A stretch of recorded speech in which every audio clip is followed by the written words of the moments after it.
Hi, welcome to another video. So xAI just made a big splash by officially launching their new Grok Code Fast model, and let me tell you, it's something we have been waiting for. They first teased this one back when they launched Grok 4. So it's a model that has been brewing for a while, and the tech community has been buzzing with anticipation. Now, from everything I have seen and from the insights I have gathered, this is the same model that was previously operating under the secret codename Sonic. It's engineered for one primarily purpose, delivering incredible speed and efficiency for coding tasks, and it really hits the marks. We are going to take a deep dive into every aspect of this model, from its core strength to where it might fall short, and we have seen how it stack up against some of the other giants in this space. First, let's talk about the raw power of this thing. The speed is absolutely insane. This model is one of the fastest coding model available right now, clocking in at an average of 92 tokens per second. That's not just fast, it's a game changer for anyone who work with code on a daily basis. Imagine a model that can generate, debug, or refactor a large chunk of code in the blink of an eye. That kind of speed completely changes the development workflow. It allows for a rapid, iterative process where you can get instant feedback and move on to the next task without waiting. On top of that, its cost is incredibly competitive. It's priced at 20 cents for every 1 million input token and $1.50 for every 1 million output token, which position it as one of the most affordable options out there. For a first generation coding model from xAI, hitting this sweet spot of high performance at a low cost is a massive achievement, and they definitely deserve a lot of praise for that. This model is designed for a very specific type of work, agentic coding. This means it's built to excel at tasks that require a quick, powerful response such as generating code snippets, debug existing code bases, and refactoring small to medium sections of code. Because of its speed and efficiency, it's an ideal tool for quickly building prototype of web applications or creating simple but functional visual elements like an SVG animation or a basic HTML and CSS layout. I have seen it generates a fully functional metric website with clean commented HTML, CSS and JavaScript in a single shot.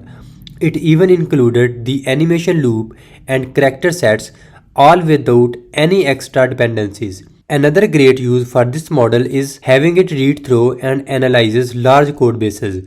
With its impressive 256,000 token context window, it can look at multiple files at the same time, giving it the ability to quickly find and fix error or provide a high-level analysis of a project.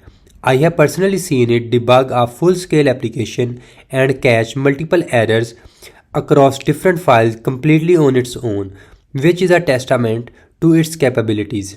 Now, while its speed and cost are incredible, it's crucial to understand where this model fits into a developer's workflow. This model is not a silver bullet that can solve every coding problem. Its specialization is its great strength, but it can also be a limitation. It's a pure coding model, which means it might struggle with tasks that require broader general knowledge, complex reasoning, or creative design. For instance, it might not be the best choice for designing a full user interface from the ground up or planning a multi-layered software architecture from a high-level concept. It's a sweet spot in straightforward, well-defined tasks. I have heard some developers say it can feel a bit dumb or get sidetracked when faced with more abstract challenges like designing a new video game engine, but others find it's a perfect workhorse for simple refactors, file renaming, and regenerating boilerplate codes. The key is to use it for the right job, and when you do, it performs exceptionally well. This is where it becomes really interesting to compare it to the other models on the market, particularly GPT-5 Mini and DeepSeek V3. GPT-5 Mini is a bit more expensive and a little slower, processing at around 40 tokens per second, but its general purpose model with a very strong emphasis on coding. This versatility gives it a significant advantage because it's a less likely to get lost in a complex task and has a deeper, more robust understanding of planning and design. DeepSeek v3.1 is another competitor. It's a hybrid model that skillfully blends conversational ability, reasoning, and code generation into a unified package, making it highly versatile for a wide range of tasks. Grok Code Fast One's main selling point are its raw, unmatched speed and its extremely low cost. But GPT-5 Mini and DeepSeek v3 are better choices for a wider range of coding tasks because they possess superior reasoning capabilities. For many professionals, the ability to fine-tune the reasoning effort and verbosity on a model like GPT-5 Mini is a massive advantage that Grok Code does not currently offer. Another thing I noticed is that despite its massive 256,000 token context window, it can sometimes struggle with long-term memory. For example, if you tell it to write code without any comments, it will follow that instruction for a little while, but then it might start adding comments in again, forgetting your initial direction. This is a common issue with many of these models and can be a bit frustrating. So you are probably wondering how you can actually get your hands on this model and try it for yourself. The good news is that xAI has partnered with several platforms to make it available for free for a limited time.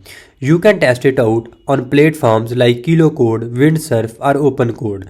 This is a fantastic risk-free opportunity to see if it fits into your unique workflow before committing to anything. It's also being rolled out as a public review for GitHub Copilot, so you might be able to find it in your Visual Studio Code right now. This model is also accessible through the official xAI API, and what's really cool is that it's Anthropic compatible. This means you can integrate it into different platforms they are already using like Cloud Code just by simply changing the API endpoint URL. You can also use services like Requesty or OpenRouter to access it and manage your credits more easily across a variety of different models. So the Grok Code Fast one is a truly great and significant step forward for xAI. It proves that they can produce a model that is incredibly fast, high efficient for specific tasks and extremely affordable, making it accessible to a huge number of developers. It's a powerhouse at what it does, and for a first generation model, that is an impressive achievement. That said, it's essential to be aware of its limitation. You might still find yourself reaching for a more general purpose model like GPT-5 Mini or DeepSeek v3, or even using a combination of different models. You could, for example, use a more general purpose model as the architect to plan out the entire project and then use Grok Code Fast 1 to handle the heavy lifting of the actual coding. This model is not meant to replace the more sophisticated, versatile models out there, but rather to be a fast, affordable, and a powerful tool for a specific set of needs. It's absolutely worth checking out for yourself, specifically since you can try it for free right now. I am personally very excited to see how xAI continues to build on this foundation. The name Grok Code Fast 1 suggests that it's just the first in a whole lineup of specialized coding models, and the possibility of a non-fast variant that focuses more on quality and reasoning over speed is a very exciting perspective. For now, it's a powerful and extremely valuable tool that you should definitely consider adding to your developer's toolkit. If you have had a chance to try it out, I would love to hear your experience and thoughts in the comments below.